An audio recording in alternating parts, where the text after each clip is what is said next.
So thank you all for coming today. Some of you are here because it's part of a training day, and we appreciate that. We love to have the high school and the middle school teachers with us today. Welcome to you.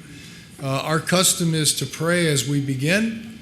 So I am going to ask Tim Meyer to come up. He's in our science department. Spent about 25 years at Eli Lilly, so I've asked Tim if he'll come up and pray this morning. Tim, if you would. Let's pray together. Father, we thank you for this time together today. We're as a group of business leaders, as educators in the community of Watertown, as we come together to discuss various aspects of helping really the next generation prepare for lives of service. Father, I thank you for the people here that have invested in the community. I ask for your blessing upon them and their ministries to people here locally. Lord, give us wisdom as we have discussions today on how to best prepare the next generation as we try and engage them and help them to develop into the next leaders that are going to go out not only into Watertown, but across the United States of America, and in some cases even outside the United States, to be leaders in communities like Watertown. Help us to give them the skills, help us to explore ideas where we can effectively engage these new young people as they develop into adults and spend their time in ministry. Father, bless our time together and those that have sacrificed time to be here together today. In Jesus' name we pray. Amen. All right, we're going to do a couple things this morning very quickly, and then we'll get to our speakers. This is part of the Building Bridges program between the Chamber and the city and the school district. So Cassandra Suge will come up in a minute and explain some of that, and then Mayor McFarland will come up and have a couple of comments. And I'm going to pick on one of our people in the audience in just a second. But we are excited to have some folks from WEDC with us today, and I've had a little bit of a chance to talk to Yella and Rebecca. I'm going to let them introduce themselves as they begin today. But effectively, they are the folks with the WEDC that are helping to recruit businesses into Wisconsin, and then also help with what does the workforce of the future look like. I love to tell my students here at Maranatha that the workforce 10 years from now means nothing to me. I'll be 76 years old 10 years from now. I don't think it matters, right? But obviously it matters much to them, and it matters much to your students as well. So I really do appreciate the fact that Rebecca and Yella are here to explain to us what's coming in the future. Now, Tom Evanson told me that he's really bashful. He doesn't want to come up here, so I'm going to come to him. What are you, the Midwest president of Bank? No. Market president of Bank First. Thank you so much, and thanks everybody for coming out. Keep it real brief. Everybody wants to hear from the folks behind me. Bank First really excited to be part of the Watertown community. We very much look forward to 2020 and beyond, and continue to be part of events like this, and I guess support all small businesses, large businesses, everything in between, and help them grow. So thank you very much.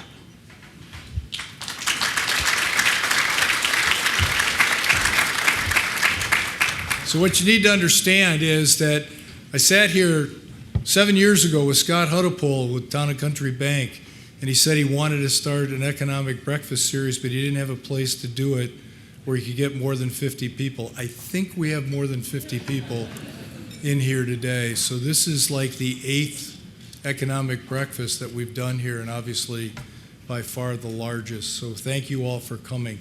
I don't have a lot else to say. There is some workshops downstairs, especially for the teachers. Anyone is welcome to stay. We'll talk more about that after our presentation is through this morning, all right? So we're going to start with Cassandra, I think, right? And then Emily McFarland, and then Yella and Rebecca.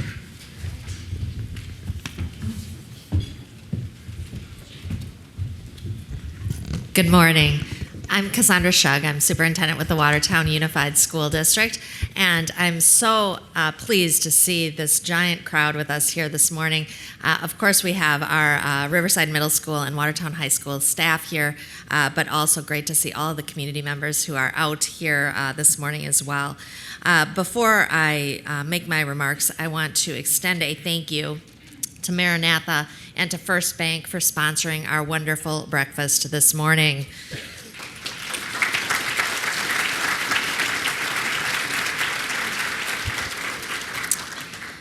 Over this past year, the Watertown Chamber, the City of Watertown, Madison College, and the Watertown Unified School District have all worked together to make a stronger partnership to build partnerships and to make our community better. This past fall, we held our first Building Bridges event at Watertown High School. When Watertown High School hosted members of our business and manufacturing community. Members of our community had the opportunity to visit our classrooms and to really get a behind-the-scenes look at what we are doing at Watertown High School and in the Watertown Unified School District to prepare our students for whatever lays after their high school graduation. Be that college, be that a career, be that a career right here in Watertown. I'm excited to have the opportunity today to welcome you to our second event, Made in Watertown. And at this event, we will also have the opportunity to learn more about our local businesses and manufacturers and what our students may expect to encounter in the world of constantly evolving career and college opportunities. Because in the world of education, we don't always have a chance to explore all the other career fields that may be available to our students when they graduate, I'm really hopeful that today we are going to have a really unique learning opportunity, and I'm really hopeful we're going to have some really relevant experience and learning together that we will be able to take back to our students in our classrooms as we continue, I think, the great work we do here in the Watertown Unified School District of preparing our students for college and career. There are many people in this room to thank for making this morning possible. At Watertown High School, Bill Loss, Jesse Domer, Sarah Tarpey, and Kelly Puksheva. At the Chamber, Bonnie Hurdle, Steve Board, and Ron Rail. And from Madison College, Jim Falco. And from the city, Mayor McFarland. So I'd like to give them a round of applause.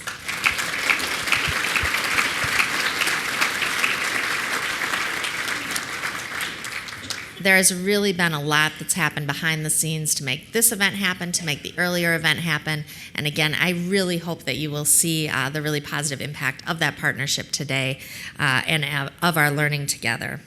Again, I hope we will all be able to make relevant connections and possibly pursue future partnerships today between our work and the world of business and manufacturing right here in our community and in the broader Wisconsin community overall.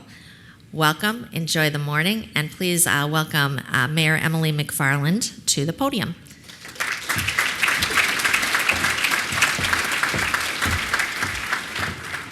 Good morning, everybody, and thank you so much for coming.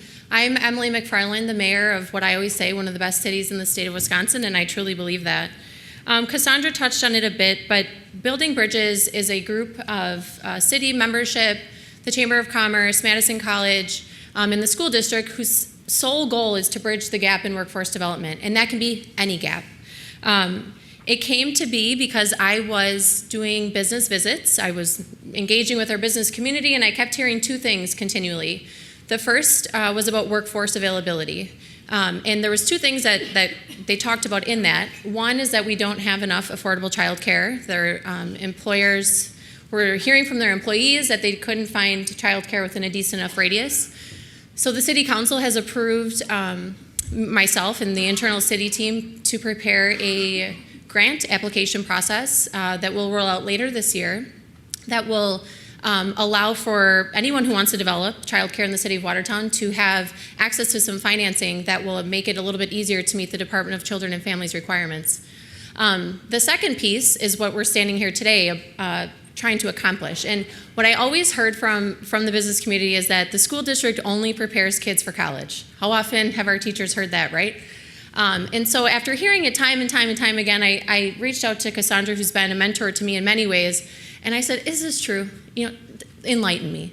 And what I learned is it couldn't be further from the truth. And so Cassandra brought me into the fold on some information, and then she suggested that I meet with Sarah Tarpey and Jesse Domer. And I spent 90 minutes with them at the high school, and my jaw hit the floor. And I'm a Watertown High School graduate. I walked the halls of that school.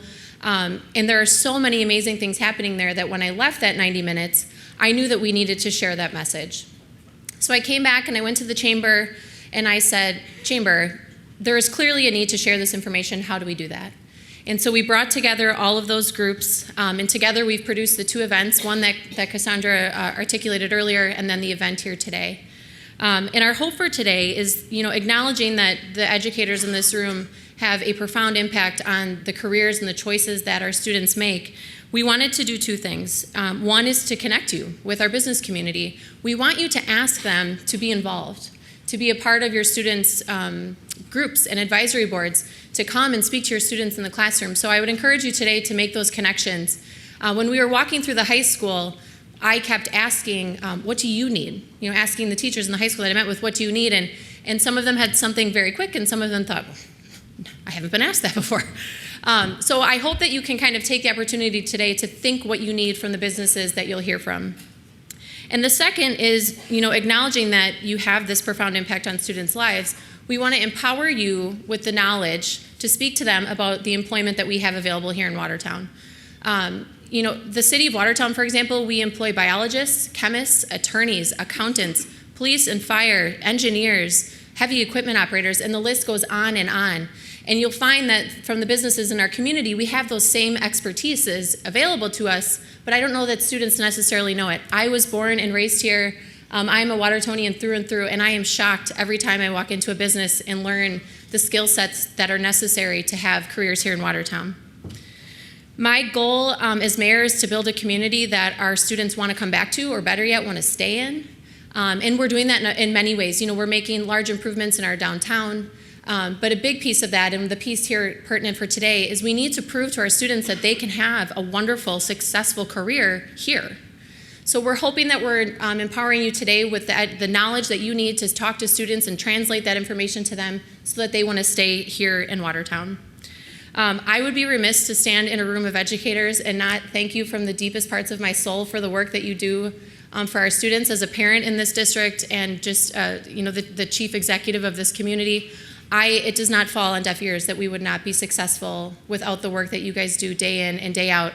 And I know it's not easy work from talking. Many of you are my friends or were my teachers.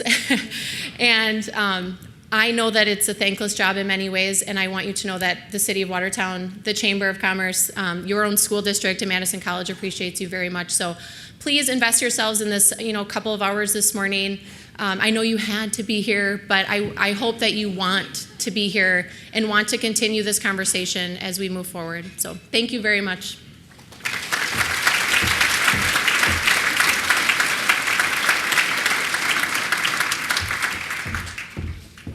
Good morning, everyone. Thanks to the university for inviting us. Thank you all for being here relatively early. I have my colleague Rebecca who drove down from Green Bay, so we're really excited to be here. With the brief introduction that Steve gave, my name is Yella Trask, and I am the key business liaison for WEDC in our attraction investment group. What does that mean? So I'll give you just a tiny bit of background here on WEDC, what my role is, and then we'll jump right into some of the information we want to share. So I was brought on board a couple years ago when the state WEDC recognized that beyond thinking about how to attract business to Wisconsin, it was really, really important that we also needed to understand what our manufacturers, our suppliers, what they needed and how they could connect to these new opportunities. So oftentimes, there's lots of excitement about a new opportunity, be it Haribo, be it even Foxconn, be it a lot of other companies outside of Wisconsin and outside of the United States that are looking at us as a state to relocate to.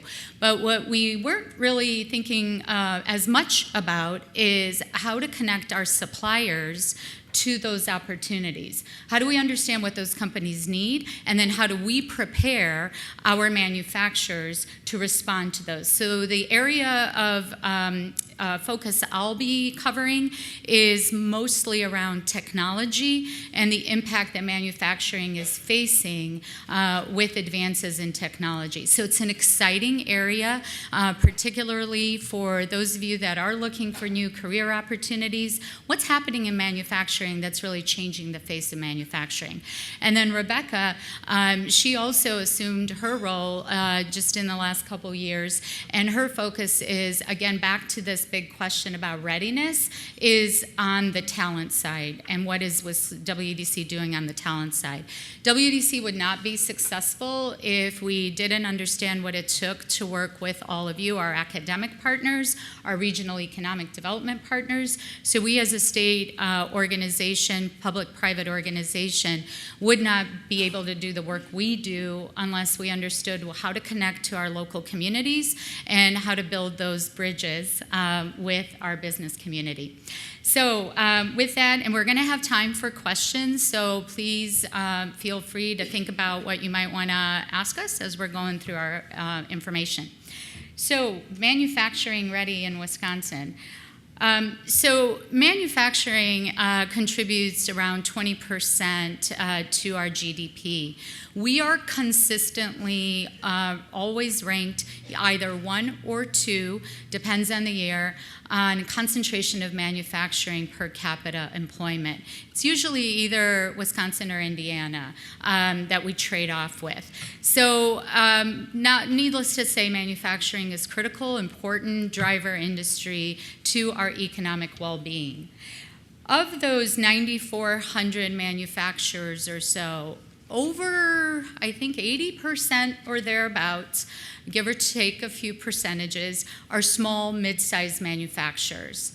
And within that small, mid-sized manufacturer set, over 75% have under 20 employees.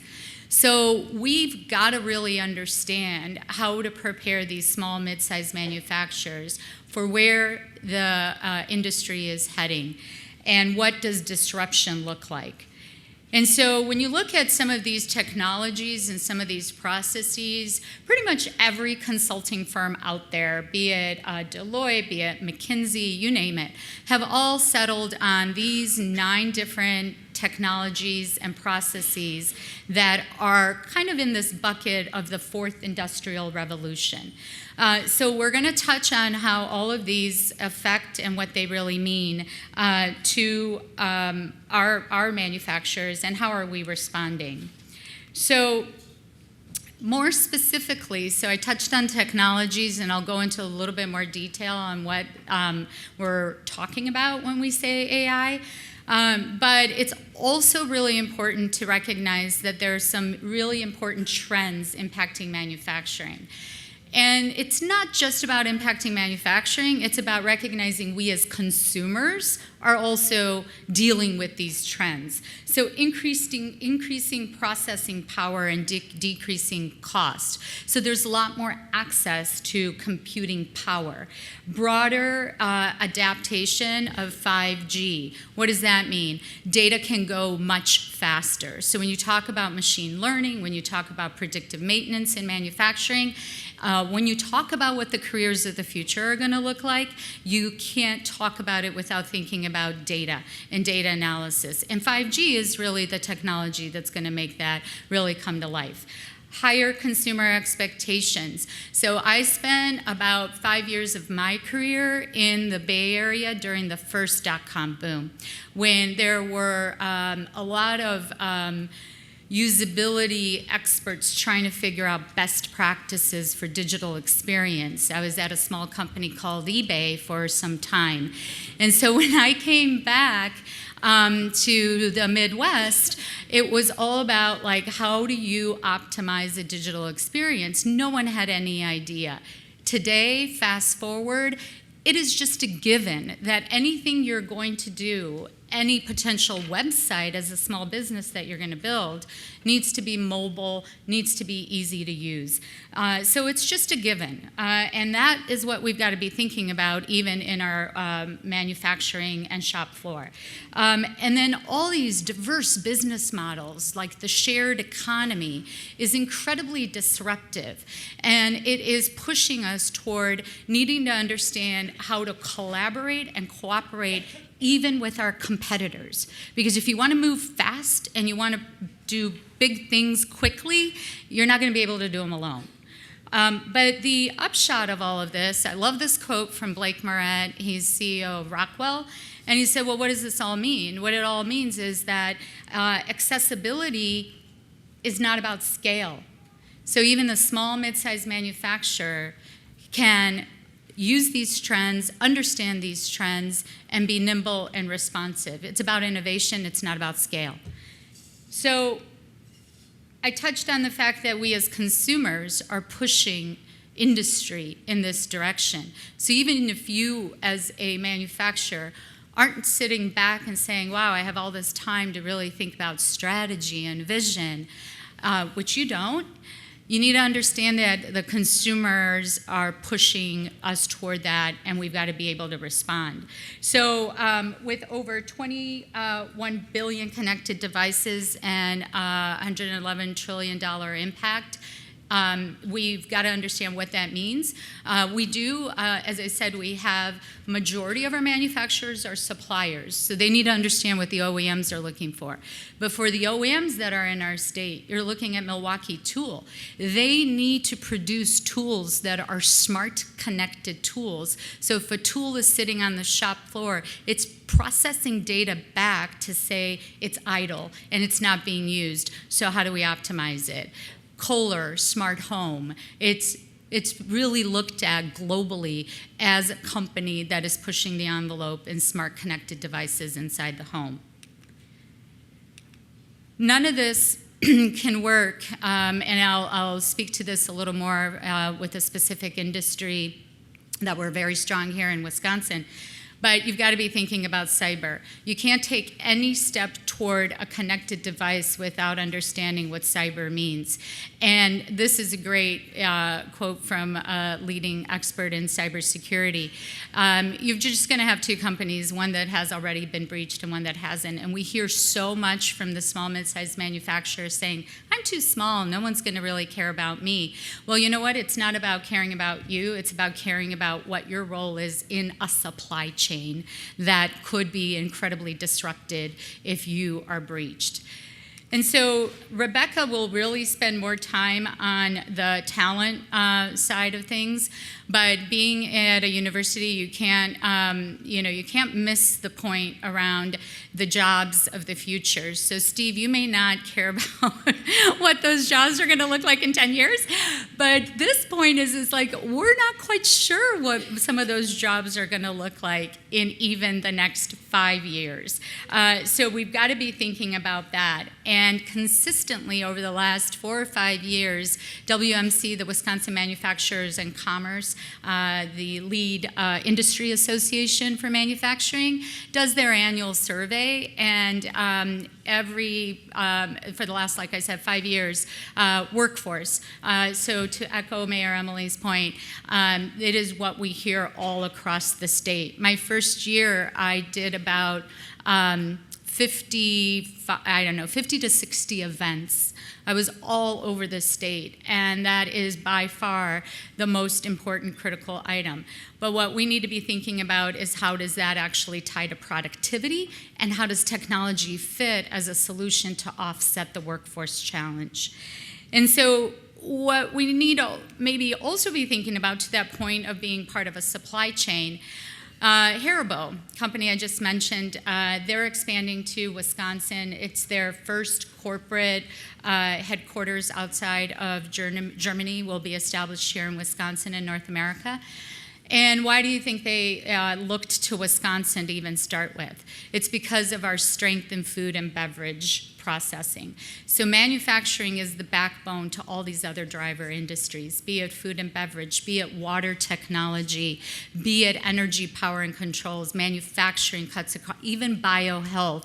So when you think about the diversity of careers, do not think of it as just manufacturing in its traditional sense.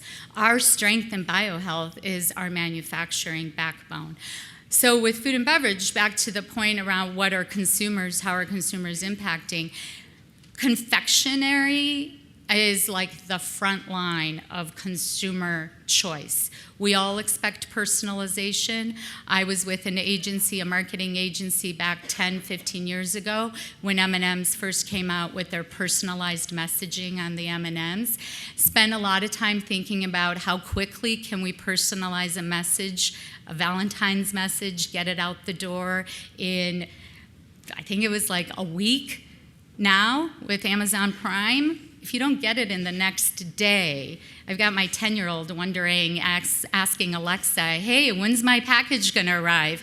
So, and it's literally not even 24 hours since we ordered it. So imagine then where his generation's gonna be and how we're all gonna need to be responding to that. So I touched on cybersecurity. Defense. This is an Oshkosh truck. Maybe some of you are aware, but I frankly didn't appreciate until I joined WEDC just how strong the defense supply chain industry in Wisconsin is. We have a couple primes, probably more than a couple primes, but the two that stand out that we're working with really closely is Oshkosh Corp and Fincantieri Maranatha Marine up in Maranatha, Wisconsin. They build battleships. Like there's, talk about traveling around the state and going, wow, I didn't realize we did that.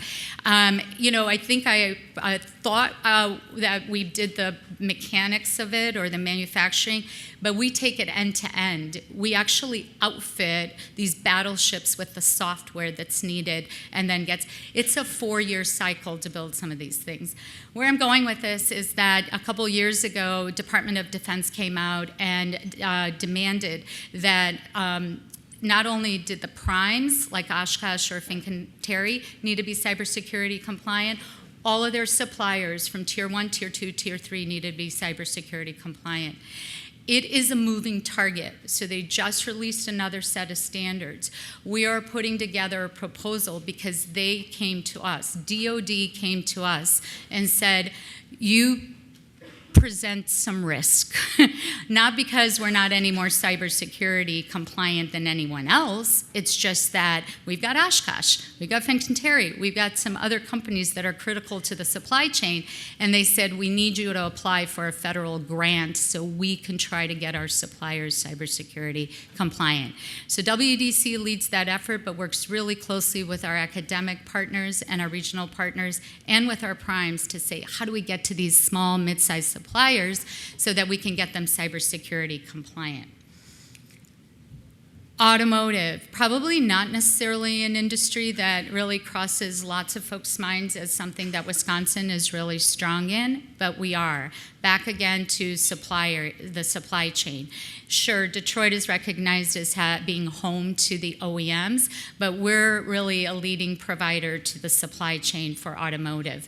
Talk about a front line of disruption. When you think about mobile, when you think about autonomous vehicles, and you think about what's going to be happening to that supply chain, it's pretty massive. You've got companies like Husco International, you've got Eaton, who I met with a couple weeks ago, and they're putting a whole team on what's going to be happening to energy, power, and controls market, energy market, systems market when it comes to autonomous vehicles. Never mind what we as cities need to be thinking about to outfit our city as a smart city. Just exciting, exciting job opportunities. How is the state responding? This was from one of the surveys done by WMC, and as you can see, the technologies that are most pressing, automation, data, and then talk about what type of preparedness is there with respect, do you have the talent to address the needs that are happening in the marketplace. So businesses think they may have what they need, but the quantity and the quality, this is where those bridges have to be built and gaps need to be closed. So up in the northeast part of the state, there's an organization called NUMA, New Manufacturing Alliance, and they did a study last year, and they looked at Industry 4.0. And I would say that although this is an alarming number that manufacturers don't have a plan, it is fairly consistent with what we're seeing across the board. So it's not unique to the northeast part of the state, and it's certainly not unique to Wisconsin. But there is a urgency in needing to figure out how to respond, and then needing to determine, again, what are those priorities. And as you can see, consistency, cybersecurity, data. What is that saying to us? What's that saying is that these are the building blocks, and then you can worry about overlaying some of the other more exciting applications. But the building blocks and the thinking about what that future career holds for manufacturing, these are some of the jobs that are outside the typical box of what we think about with manufacturing. So what are we doing at WEDC? And I will touch on a few initiatives. There are so many. Of course, we as a state, we provide funding. We help businesses really expand capital, look at investing in workforce. But we also work with statewide initiatives to see how we can push things forward more effectively across technology, talent, and trade. And what I mean by trade, I'll touch on this really quickly because the rest of the presentation is going to focus on technology and talent. Trade, we work very closely with our Wisconsin Manufacturing Extension Partnership and fund a program called Export Tech. Yes, there's a lot being made about tariffs, but we can't stop thinking globally, and we can't stop thinking that there are markets outside of our own. And as I highlighted with Haribo, Oshkosh, and Automotive, clearly we are suppliers to industries that operate and do business globally. So specifically productivity. So back to this equation around workforce and the impact to productivity. Really what we're really aiming for is how to address the issue of lack of talent and quality of talent and the impact on productivity. It's a direct linkage to GDP. So how does technology complement where we are with talent? And so with that point, Wisconsin is facing a bodies gap. So we've got to go beyond just dealing and thinking about the talent we have here and how to prepare them. We are going to be faced with a true quantity gap, and that's what it's doing to our productivity rates. And so a couple years ago, we set out to support an initiative between the Wisconsin Manufacturing Extension Partnership, which covers the northeast, southeast, central part of the state, and UW Stout Manufacturing Outreach Center. Both of those entities are funded by NIST, the National Institutes of Standards and Technology, so they're federally funded, and they're also funded by WEDC. And we worked with UW-Madison and introduced a productivity initiative to look at all 5 factors that impact productivity. Talent is one.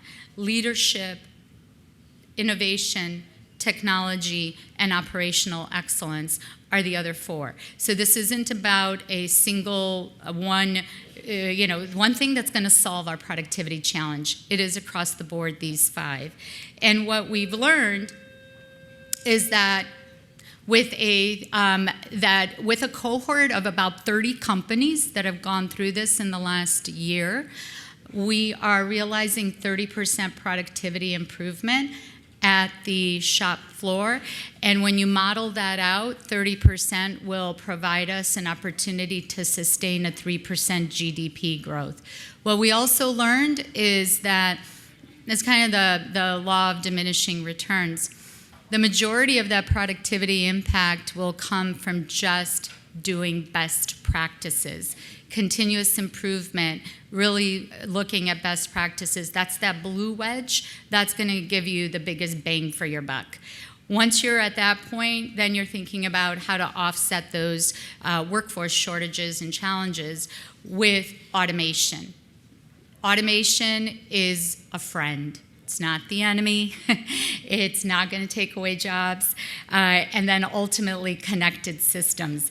In fact, what automation is going to do, based on a report done by another really, really incredible company that is headquartered in Wisconsin, Manpower, is that most employers are saying that they're going to increase workforce with automation.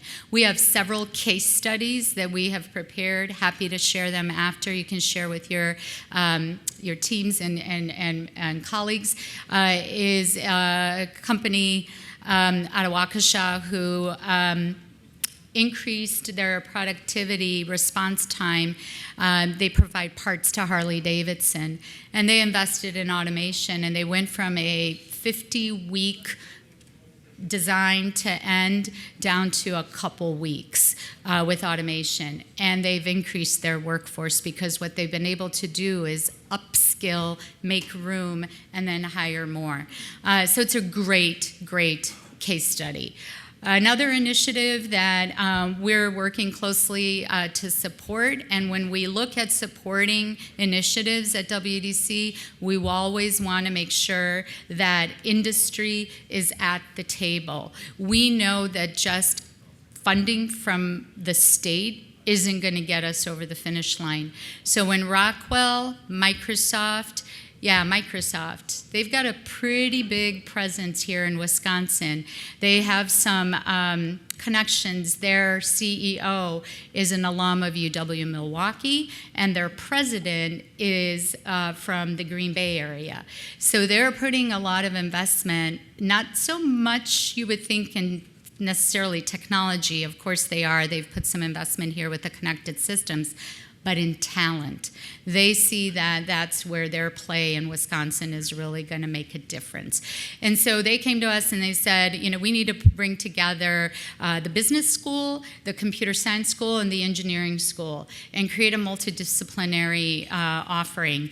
Oftentimes, business isn't thought about being at the table when it comes to research. So what's coming out of this initiative is a combination of talent training to address the jobs of the future, research that is applied, so not sitting in an ivory tower in a nicely bound book and not really making a difference to industry, research, and there is physical space, so they're going to design digital twins, so companies can go in there, roll up their sleeves, students can go in there, roll up their sleeves, and really understand what the world of the future looks like with connected systems.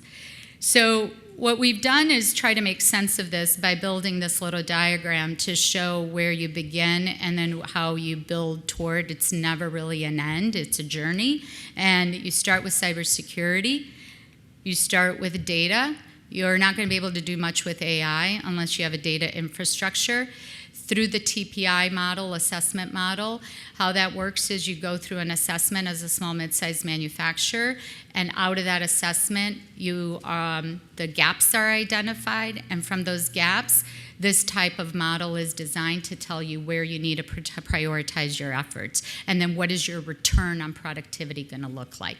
So it's cyber, it's data, it's cloud, as I said, best practices, continuous improvement, lean manufacturing.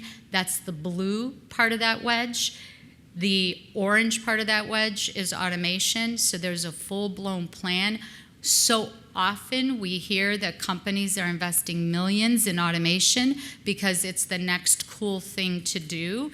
They invest it, they bring it into the shop, and they haven't figured out how it integrates with anything else that they have. So it's really something we're trying to avoid with this initiative, and then ultimately moving toward connected systems. So you can see how all those cool technologies that were in that circle, which a lot of the consultants that charge hundreds of thousands of dollars for you to work with them, they like to keep things in a circle because it looks really confusing. And so what we've tried to do, and then they think like, you need to hire them so that they can make it less confusing. So what we've tried to do with the Productivity Initiative is lay it out as a really clear step-by-step process.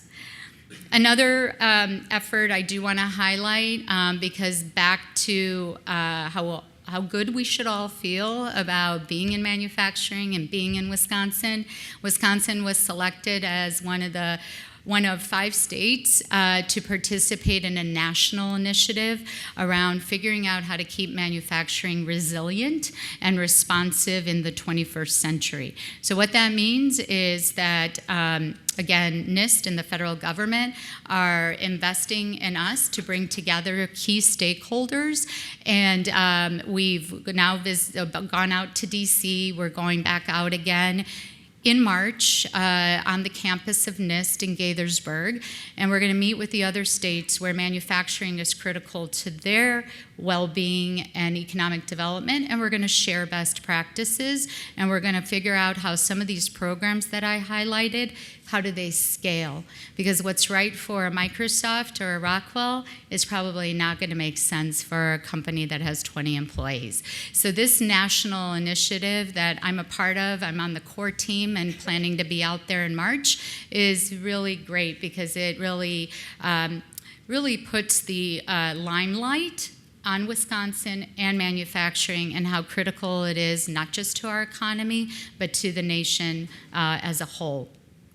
And so to stay connected, I finished my presentation typically, and usually this presentation is about 45 minutes, so aren't you guys excited that you don't have to sit through it for 45 minutes, because I'm going to turn it over to Rebecca soon here. But I usually wrap it up by encouraging suppliers to sign up on the Wisconsin Supplier Network. It's www. How many W's did I just say? WisconsinSupplierNetwork.com. You sign up and you can stay connected. All these case studies that I've referenced are sent to you. But the other really awesome thing about this is when you're signed up and you create a profile and you list your company, when we're out there in Germany recruiting companies, which we're going to be in a couple weeks, we use the Wisconsin Supplier Network to make sure if a company is in a particular industry, they can find the supply chain, because it's a win-win for both of us. Not only are our suppliers introduced to new opportunities, but imagine a company coming from overseas. They can get up and running more quickly and thus impact our economy more effectively if they can find the supply chain that they need. So with that, I'm going to turn it over to Rebecca, and both of us will hang out if there are any questions, but I'm going to have her do her part, and then you can ask both of us questions at the end. Thank you.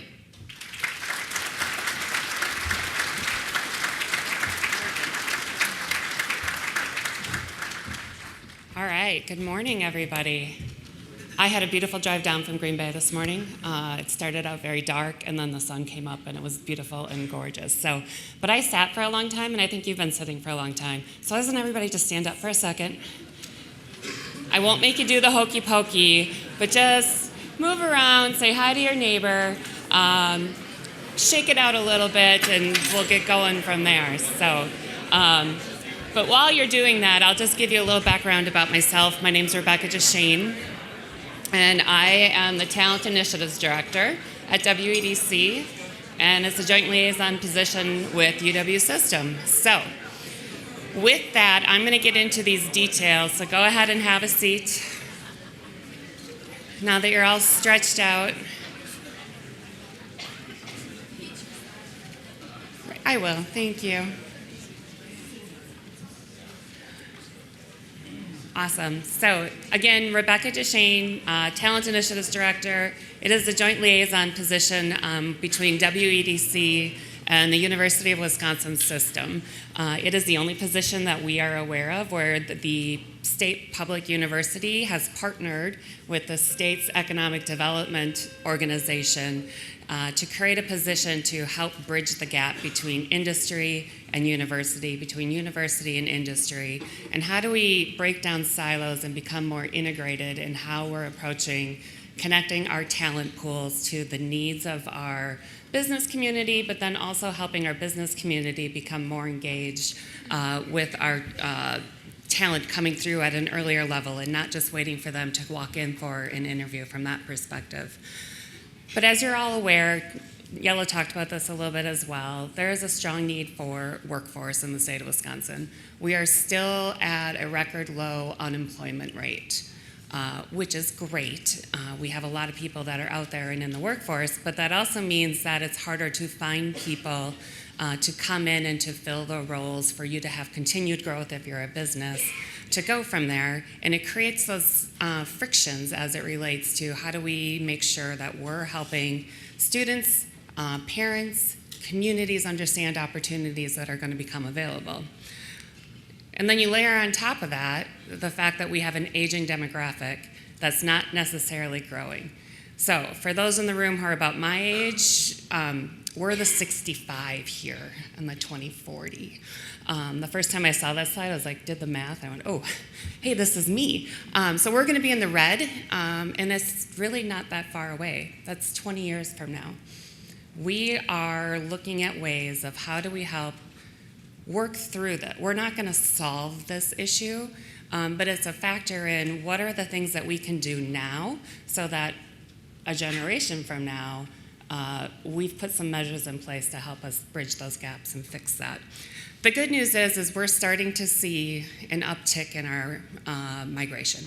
We're starting to see people coming into the state of Wisconsin.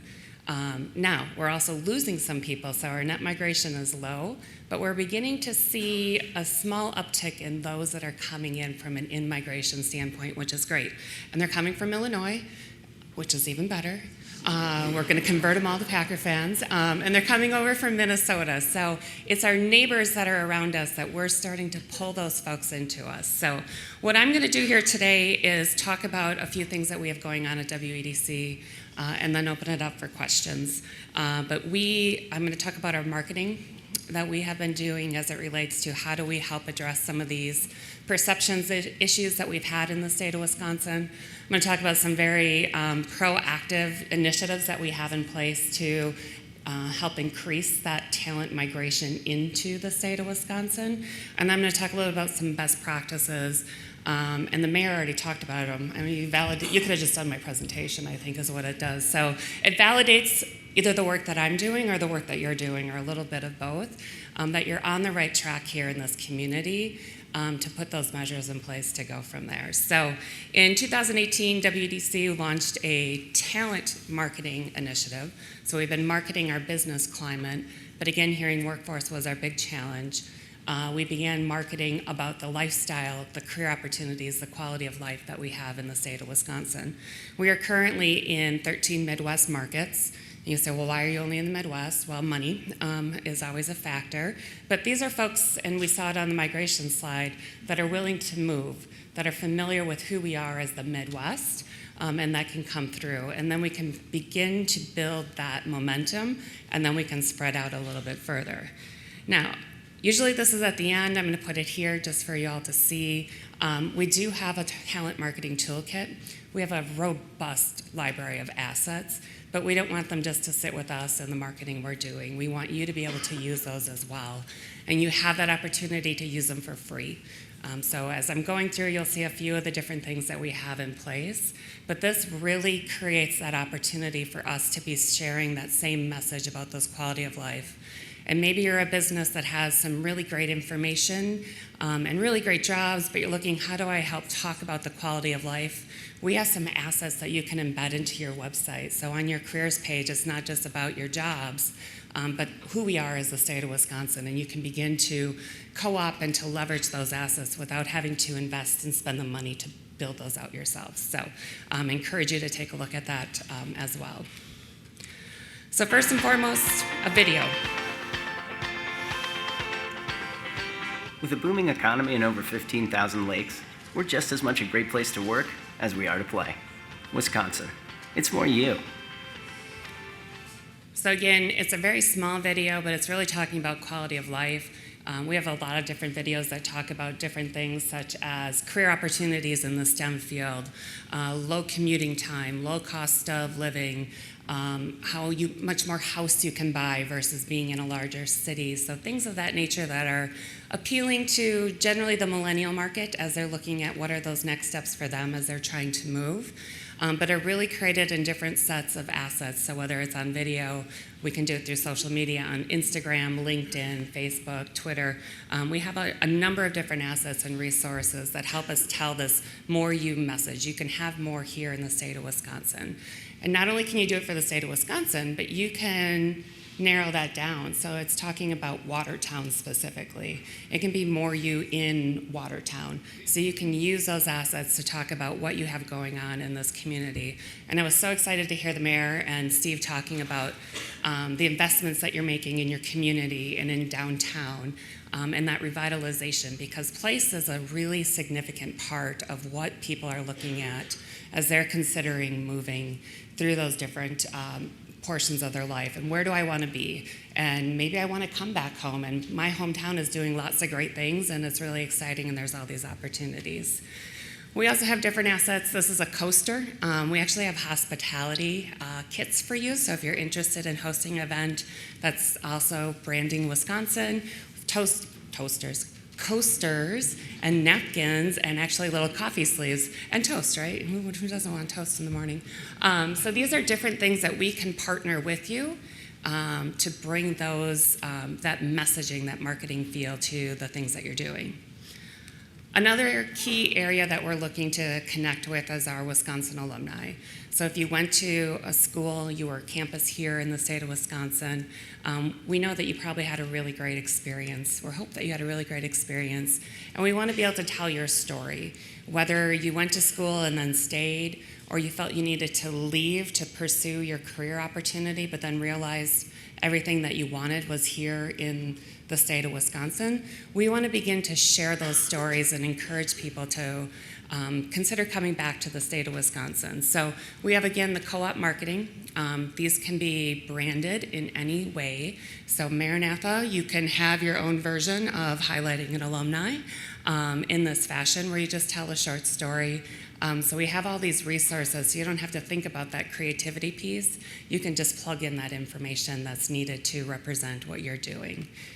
And then we also tell stories. So we've done a number of different highlights on individuals who have had a Wisconsin experience or Wisconsin alumni, and then be able to share that story about why they chose Wisconsin. And then we use this proactively. We geofence on social media to anyone who has a Wisconsin college, private college or university, technical college in their profile to be able to begin ad campaigns and sharing this message. And they look a little bit like this. I graduated from the University of Wisconsin-Madison in 2007 and moved to Washington, D.C., believing that I would be able to find more business opportunities there. But as it turns out, I was wrong. In fact, it really opened my eyes to the opportunities here in Wisconsin. I can do my business from anywhere, and I chose Wisconsin because this is a community where I can thrive with my family as well as my business. So there's just great ways to have short stories about those opportunities, and you can thrive in the state of Wisconsin. You don't have to leave to go elsewhere. So those are things we're still working to build out. If you have ideas, we're always open to more suggestions. If you have a great story you think we should highlight, we're always looking for a library of that information as well, so let me know afterwards. The third targeted area that we have been focusing on with our marketing has been transitioning service members. So each year there's 200 to 250,000 service members that leave active duty service and transition into civilian life. Tremendous talent pool that isn't aware of opportunities in Wisconsin because we don't have a base where they've been stationed and haven't been here to be able to experience who we are as a state. So in addition to a comprehensive integrated marketing campaign, we have created a personal connection called Mission Wisconsin, where we travel to various bases across the globe to share a message about Wisconsin to the service members and their spouses, that help them understand all the different opportunities, whether it's quality of life, education, career opportunities, you name it. We want to be able to share those opportunities here in Wisconsin. We partner with businesses, so we have about 85 business partners that connect with us. And as we're talking to a service member and they're saying, I'm interested in this type of career, we can then match them up with one of our business partners who's looking to recruit a talent pipeline and to be able to bring someone with the skills that are going to be needed to come in. So we are the only state in the nation that is currently going out to market and to help transitioning service members and their families in this fashion. So we are kind of the gold standard, leading the way. We are recently recognized as a finalist with Hiring Our Heroes as part of their Steve Robinson Post 9/11 Employment Award. So Hiring Our Heroes is a program of the U.S. Chamber of Commerce Foundation. It is who we partner with as we go out to the different bases. They host career summits. We have that opportunity through our sponsorship to do a presentation to the group. So we have a number of service members that will be sitting in front of us just like you are today. We'll give them our pitch about why Wisconsin is great. And then during the actual career fair, we connect with them, we gather their information, we follow up with them afterwards. So we've been to 25 different career summits. I have a team en route to Japan as of 6:30 this morning. They all made the plane. I was super excited. So we've been to 24 career summits, 7 states, 3 countries. So we've been to Japan, Germany, Italy, and they consider Hawaii a country as well, because it's Oconus, right? It's not next year. But we've engaged with, so we've been before over 8,000 service members. Of those, 1,500 have asked us to follow up with at least some additional information. And from those, we've had 600 that have forwarded us resumes that we're continuing to work with to bring here. And you can be a partner with us. We are always looking for not only business partners to help create employment opportunities, but community partners, because they're not going to live at work. We don't want them to live at work. We need to make sure that they're getting connected into their community and are aware of all the great things that are happening around them as well to build that new community that they're looking for. So I encourage you to take a look at www.wedc.org/hire-veterans for more information, and we can follow up with you as well. Here's an example of where we'll be going for calendar year 20. So we were in Minnesota last week. The team is off to Japan, and then it's a whole list of other locations between now and the end of October.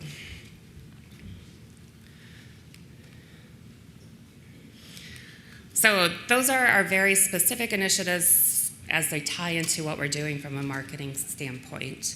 But we also talk about a lot of different things when it comes to what are some other best practices that you can talk about. As I said before, community development is really important. The fact that you are here today as industry and education and being able to break down those silos and to bridge those gaps and to have those conversations about how you can help one another, have a talent pipeline come in and have support in helping students understand all of the great opportunities that are before them are really important. Your talent pool is younger than you think, right? So the earlier you can get in and talk about those different opportunities at the grade school level, in the middle school level, and not wait till they left to go to college or to tech college, or not wait till they said, well, I'm gonna go work over here and just start that job right after school. The sooner you can let them know those opportunities locally, the sooner they are aware of all of the options to them from a career ladder standpoint. But it's also about personal connections. How do you build those relationships then, not only with a teacher who might be sharing that information in their classroom, but then directly with those students? How do you help support those teachers in the classroom itself by coming in and starting to build those relationships for them? So what you're doing is great. We have a platform to help facilitate that as well. WEDC sponsors the Inspire platform. which connects to the academic and career planning that the students do through the 6th to 12th grade as part of their development and their skill and career readiness development. But really understand that it's not just about where are they going to go from a school standpoint. It's about how do we help foster in them that no matter what they choose to do, there's going to be a level of continuous education that needs to be included with it. Yella talked about upskilling. She talked about automation.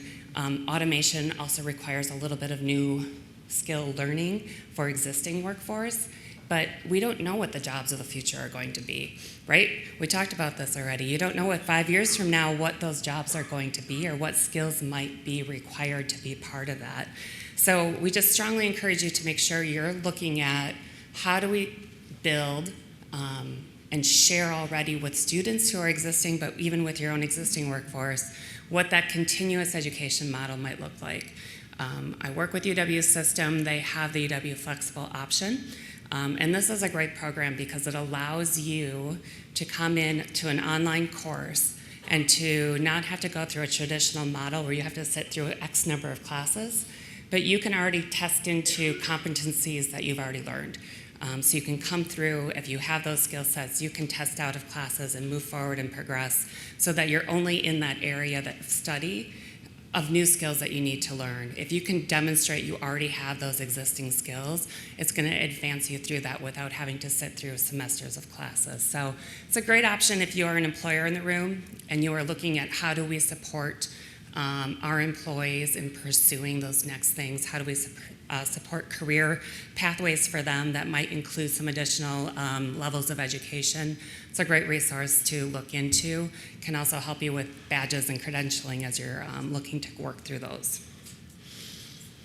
The next thing I'm really excited to share as well is a new resource that we recently launched, which is, we call it the Talent Generator Model. But it really arose from an industry-led need as it relates to we need to have a workforce talent pipeline coming through in our businesses. We'd like to have an internship, we're just not quite sure how to get one started. This is a way for them to do that. What we've done is we've compiled all the best practices as it relates to an internship planning process and put them into one location for you to go to. So it allows you to be able to connect into a talent pipeline. How do we connect into not just the four-year colleges and universities, but also the technical colleges and universities to access the students that are looking for real-life work experiences, but how do we create those work experiences for them as well? And what you'll see is a program model that lets you click in, kind of work through that, especially if you're a smaller or mid-sized company and you're looking to start one but might not have a lot of time. It allows you to do this at your own pace. But puts all the resources in one location, links to best practices, it links to our colleges and campuses so you can access the career advisors, the career service sectors as well, and go from there. And one thing that we did as we were putting this together was that we knew it was really important for employers who already have a program to be able to share the value of having an internship in their organization. And I'm just going to share a small clip of one of the testimonials that we put together. This past year, for example, we converted, I think, 53% of the interns that were eligible for conversion. So again, it's that pipeline of talent, which is really the objective of the program. Now, beyond that, the interns bring a fresh perspective, diversity of thought, fresh ideas. So there are so many ways that we benefit from interns that are both measurable and not measurable. We've experienced some great benefits from having interns. We get fresh perspective, we get additional help over summer hours and months, and we also do actually hire several of our interns into full-time positions. So we cover several different areas. So really it's internship basics. What are your legal requirements? What are best practices? What are ways to supervise an intern? What are ways to measure that? How to connect in with the career services to understand if there's academic needs that should be woven into the internship process that you're putting together. So it's very robust. We're very excited to have this asset to be able to share with our business partners. And one example of a partnership that we have leveraged and worked with on this is over in the western side of the state. The Regional Economic Development Organization there is called Momentum West. And they identified that there were students in their campuses, they have 3 UW system campuses there, that couldn't find internships locally. And they were leaving, they were going to the Twin Cities, they were going elsewhere to have that internship experience. And chances are that they're going to be lost to you then because they have to go elsewhere for that work experience. And if they're converting interns when you're having them, then they're going to be working in the Twin Cities and not working locally. So they really came together, business, economic development, education, to say, how do we help better connect our students? How do we connect our businesses? How do we create these opportunities for them to have a one-stop location? So they created the UWIN network, University of Wisconsin Internship Network, that allows them to have a one-stop shop. So you don't have to go to each university if you're a business looking for a finance intern. You can submit an inquiry and it goes to all 3 campuses, and then they work with you to find the right fit for you from that. But after they launched this, they realized there was a lot of businesses that didn't know where to begin from an internship process. So where the talent generator comes into play now is as they're going out and meeting with businesses, that's their first resource that they start with. And then they move on and work in with the career service folks as well. So it's been an exciting partnership. We're happy to see it kind of grow from that perspective. And we encourage anybody that would be interested to take a look or be able to share it as well. And with that, that's the end of my comments and slides. So I believe we have some time for questions. So I will turn it back over maybe to Steve, and we'll go from there. So. Oh, thank you.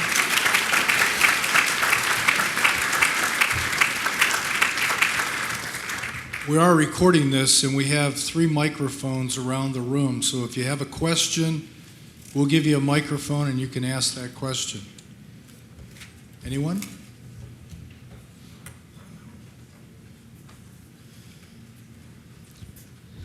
Blaine Landowski from Midwest General Repair and Fabrication. We're a grain handling manufacturer, all custom work. We aren't actually looking for college students. They're way too expensive. But we are finding struggles with finding high schoolers who want to come into our industry. And mostly, the past several years, we've had some apprenticeships, but we found with state regulations that it's hard to train them and allow them to use the machines and tools a part of our industry. So they usually push a broom all summer. Are you working with high schoolers and the state to help change those kind of regulations and allow them to get the experience and training that they need and we need them to have? That's a great question, and I don't have a great answer other to say that apprenticeships are regulated through the Department of Workforce Development. I know that they've looked at some of those issues just anecdotally in the past because it's been brought up. If you're trying to build youth apprenticeship programs, but then there's a challenge because you need certain age requirements. Some of it is federal regulations that are pushed down. So I think it would be for us to be able to maybe, I'm not sure if you've connected with anybody at Department of Workforce Development before, but I'd love to talk with you offline about ways that I can share those specifics with our contacts there and see if they can help us address what that is, or work with you on a plan to be able to modify maybe some of those to be able to get more experiences than just pushing a broom. So thank you for that question. So Rebecca, Sarah Tarpey can answer some of that. Perfect. Hello, I'm Sarah Tarby. I actually am the coordinator for our district for Youth Apprenticeship. So if any of you have any questions about Youth Apprenticeship, I can connect with you. And that question in particular, I can't answer, but I'll pull you to the side later. Good morning. The U.S. Chamber of Commerce just came out with their worker availability ratio for the United States. I think the average is 0.88 worker availability. So in Wisconsin, I think it's 0.72 to 1, which means there's only 0.72 people per jobs available. We do a lot of initiatives on workforce development. What are we doing to change that in the state of Wisconsin? So we are working to bring more people here to kind of change that ratio so we do have more people. And one of the most connected one I would say right now that we have direct control over is the work that we're doing with the transitioning service members, because that is a direct individual coming in and generally with a spouse. So you have two individuals that are looking for career opportunities to help address that. Not only that, but they're bringing in a lot of skills that many of our manufacturers specifically are looking for, but also that ability to be able to address cybersecurity. The United States military does a really good job in training cybersecurity officials. So one of the places we're going to, for example, is Fort Gordon. It is the center of excellence for the United States Army on cybersecurity. The locations in Hawaii are very strong cybersecurity presence because of their location and the work that they need to do to defend our home front.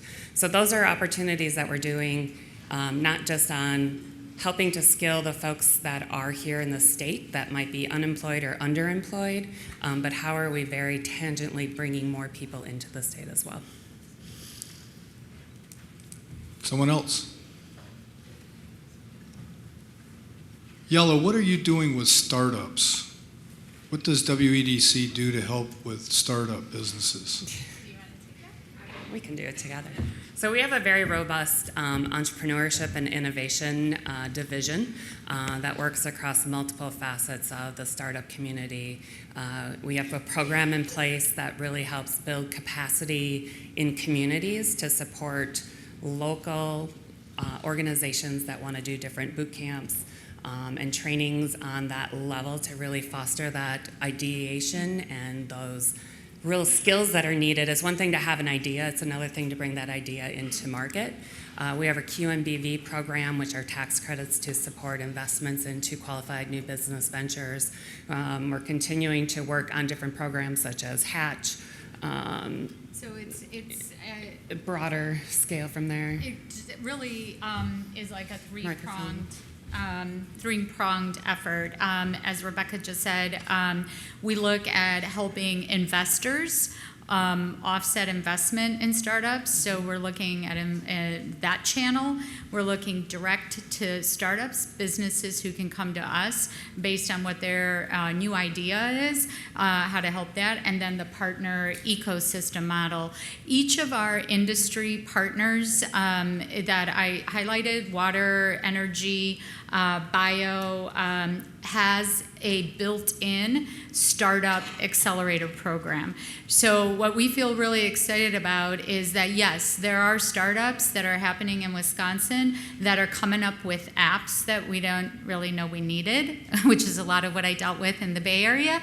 But a lot of our development in innovation is targeted to the industries that are our growth industries. So how can we find new solutions specifically within those industries?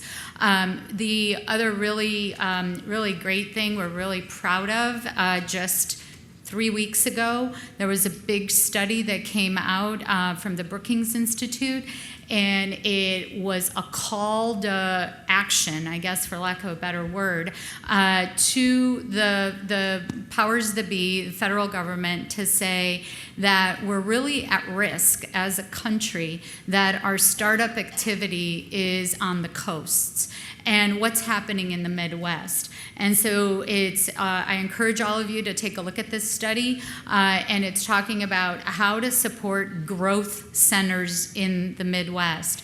Wisconsin was ranked number 1. Madison specifically, Milwaukee as well was in the top 20, along with other cities, towns that are similar, but we rose to the top. And the report concluded if we can have 20 more Madisons, that's what we need. And so how to empower the Midwest for innovation is starting to be a major national conversation. So we're part of that. We assembled a delegation of our innovation leaders in the state, along with WEDC, and we went to DC and we did our best, to try to encourage that this be taken forward as part of legislation. So it's across all of those levels. It's a critical part of the future as well. Sorry. All right. How do we get money into the hands of students so they can get some of the skills you're talking about, where college becomes affordable for them? Because that's something I hear a lot, that I can't afford that. The wages they get in an everyday job are just not going to pay the daily bills along with any college education. Is there anything being done at this level to put some of the money to training those students and preparing them for those jobs you're talking about, where you need some of those advanced skills to run some of that automation? Because right now, it's just not there.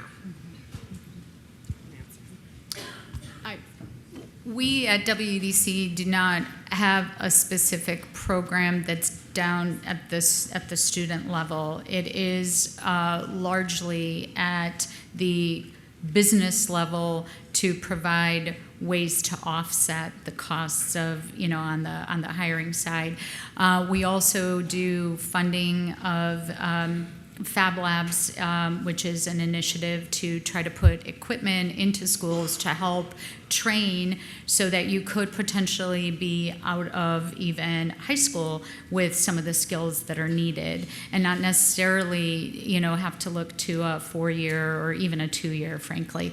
But I can't speak specifically to something that's down, at the household level out of WEDC. Yeah, I would just add that that's a broader policy question that it doesn't directly fall within our lanes. I know that there's been discussions and there's occasional bills that come forward from there. I would say one example of a university that's looking and understands what that challenge is UW-Madison. They recently implemented Bucky's Promise, which really helps, especially Wisconsin students, be able to kind of bridge that gap of affordability of coming into UW-Madison. So there are some universities that are looking at that directly, UW-Madison being one. I'm sure that there are others. But it's a great question, and I know it's been debated from a policy perspective. We just don't have a direct program, but thank you. Misty Hahn with Avid Risk Solutions. We do risk management, and I had a question on the importance of cybersecurity. That's come up quite a bit, and that's with risk management. It's been on our radar for several years. What resources do you have to educate the small to mid-size manufacturers on the importance of that? Because that's a huge hurdle. They don't think it's a big deal. Right. Exactly. So you're echoing exactly what we're facing as well. And beyond what we're seeing, different partners focusing on events or seminars, what we're expecting to do with this grant that we're going after with the Department of Defense is really look at where that front line of requirement is. And so with that being in the defense supply chain, Department of Defense supply chain, our goal is going to be threefold with the request of funding that we're asking for. Is one, how do we get our academic partners that are centers of excellence to get online education out there, to get workshops. We're looking at putting together, and granted, workshops only work if someone shows up, right? But we're looking at going all across the state with somewhere in the neighborhood of 10 to 12 workshops in 1 year to ensure that we get the word out. And what we're going to use is kind of the coattails of the Department of Defense to kind of say, in defense it's a mandate, but how does that spill over to raise the awareness? A couple months ago, I was at the Minority Business Summit, Marketplace Summit, and there was a whole afternoon dedicated to cyber, to illustrate exactly what you're saying, which is no one is safe, basically. So no matter how small or large you are. The other component of that grant is that we need solution providers, so such as yourself. So if we're going to raise the awareness and we're going to get, hopefully, hundreds of companies, thousands of companies say, I need to go do this, or I'm going to lose my contract to the Defense Department, we need to have solution providers such as yourself, because the state can't be the one administering cyber solutions, right? You have to have a third-party solution provider. So we're going to increase the pipeline. There's only 2, I think, right now, solution providers, private solution providers that have been vetted and designated as suited. Because what ends up happening is a small business, as you can imagine, let's say they wake up and they're like, oh my gosh, I've got to get my cybersecurity fixed, whatever that might look like. They're like, well, who do I go to, right? So the stories we hear is that a small business might get an estimate from one solution provider that says, hey, this is going to cost you 10 grand because these 5 things you can do on your own, right? Whereas another solution provider will come along and say, it's going to cost you 50 grand, so 5 times, right? So a small solution provider, small business who often outsources their IT is wondering, well, which do I choose, right? So we're going to really tackle that to say, here are the 10 solution providers that have been vetted. And when you get a $5,000 estimate from one, it's going to be the exact same service for the $5,000 that you get from the other. So that's part of this grant as well. And so this isn't something that's far out, because DOD just came out with a new set of standards end of January, and they have said to us, get this grant in and get this going. So we're looking literally in the next month that we've got to get this taken care of and hopefully get approved. So, and we believe that that will affect all the promotion awareness, and all these solution providers will affect beyond just the Department of Defense supply chain. We're going to cover everybody. All right, I think we better wrap it up. That was great. Appreciate both of you being here today. Let's give them a round of applause.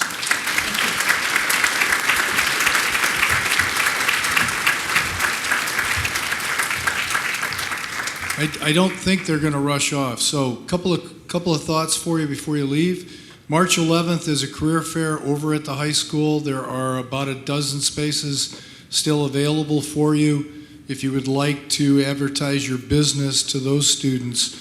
For those of you who are staying, which could be all of you, the 4 workshops will be downstairs. So what you need to do is exit the room. You can go left or right. Go downstairs. We'll be in DC 112, 116, 121, and 122. There will be people downstairs to direct you. There are sheets that you can pick up, you should pick up when you leave, which will tell you the businesses that are going to be in the individual workshops. And they're going to talk about their business, and they're going to give you opportunities to ask questions about how you can best prepare your students for that future workforce from them. So there are sheets out there for you to pick up. Please do that. Our next breakfast is April the 7th. Chris Darling is the Senior Vice President of Finance for UPS. He's going to fly up from Atlanta and share his wisdom with us. So he'll be here April the 7th, mbu.edu/breakfast to register. Other than that, have a wonderful day. We'll go downstairs at 9 o'clock so you can hobnob for a minute.